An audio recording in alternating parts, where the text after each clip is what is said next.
Hallo, baie welkom by die volgende video van Onderwêreld. Ons gaan nou nog 'n bietjie dieper delf in die onderwêreld en nog so 'n laagie afskil en kyk na die mitologiese verwysings in die roman.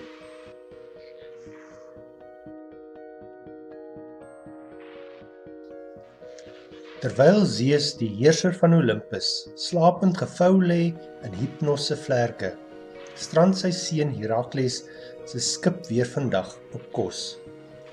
Dit is die sêding waarmee Eckhart elke dag vir Greg wakker maak. Maar waarvan praat hy?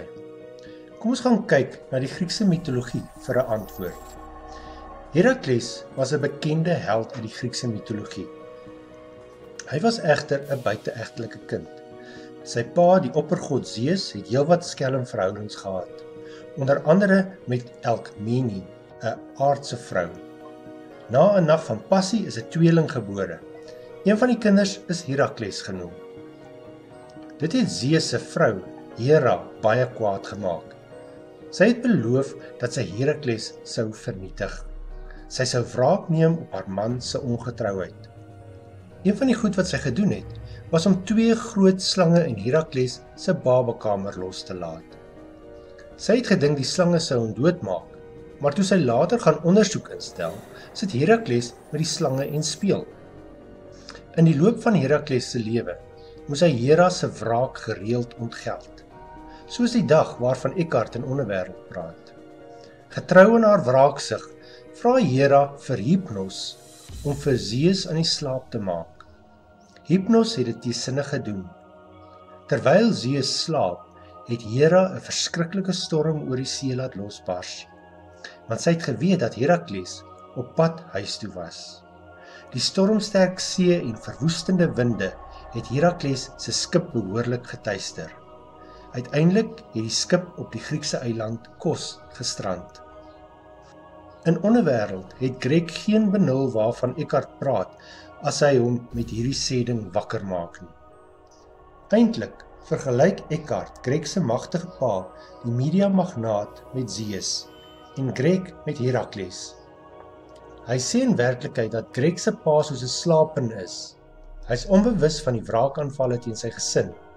Hy weet nie van die ongeluk wat hulle gesin binnekort gaan tref nie, en hoe Eckhart besig is om 'n storm aan te blaas wat die wêreld vir Greg moeilik gaan maak, totdat hy uiteindelik strand.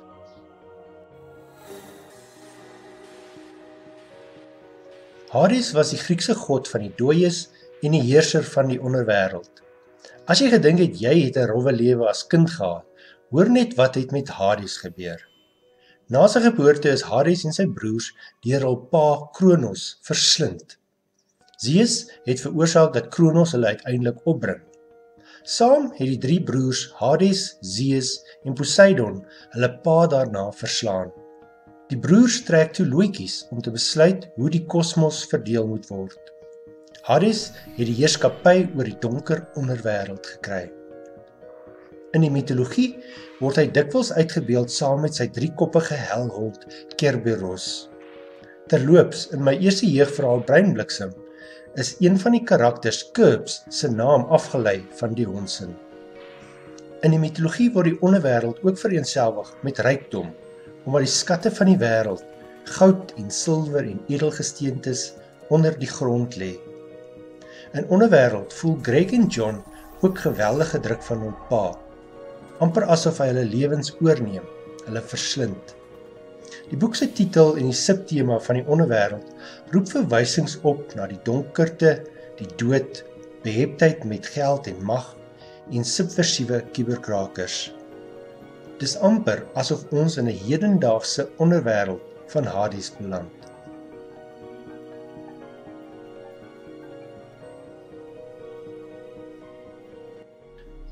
Gedurende die Trojaanse oorlog het die Grieke vir 10 jaar vergeefs probeer om die stad Troje binne te val. Hulle kry uiteindelik 'n blink gedagte. Hulle sou 'n reuse houtperd maak. Binne in die houtperd het hulle van hul beste soldate laat wegkruip. Die perd is voor Troje se stadshekke gelos, terwyl die res van die weermag wegseil. Die Trojane was verheug. Hulle het die houtperd die stad ingebring as 'n oorwinningstrofee. Maar daardie aand, terwyl almal slaap, het die versteekte Griekse soldate die perd oopgemaak en die stad se hekke oopgegooi vir die Griekse weermag wat in die donker stil weer teruggevaar het. So het hulle die stad oorgeneem en uiteindelik as oorwinnaars uit die stryd getree. In onderwêreld kry ons 'n Trojaanse perd van 'n ander aard. Die kuberkrakers gebruik Trojaanse sagte ware wat stilletjies se gebruikers se rekenaar binnensluip. Die sagte ware lyk eers onskadelik, maar dit is in werklikheid kwaadwillig.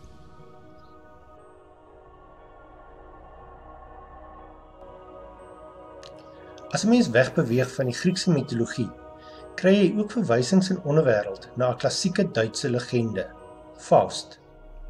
In die legende is die geleerde Dr. Faust baie suksesvol, maar ontevrede met sy lewe. Hy wil self sy eie lewe neem, maar dan maak die duiwelsgesant Mephistopheles sy verskyning. Faust gaan 'n pak met die duiwelsgesant aan. Hy sal sy siel verruil vir onbeperkte kennis en wêreldse plesier. In onderwêreld gee 3 karakters hulself so oor aan 'n duiwelsgesant. Greg se pa laat hom verlei deur geld en mag. Greg laat hom manipuleer deur Eckhart en sy uitnodiging om die opwindende onderwêreld van kuberkrakers te betree. En selfs Eckhart soog voor die versoeking van die onderwêreld van kuberkrakers om sy wraakplanne uit te voer.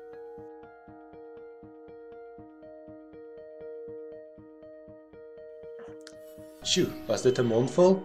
Ek hoop dat jy nou met nuwe oë sal kyk na onderwêreld wanneer jy dit weer lees. Dankie dat jy na hierdie video gekyk het. Ek sien jou weer 'n volgende keer. Mooi bly, totsiens.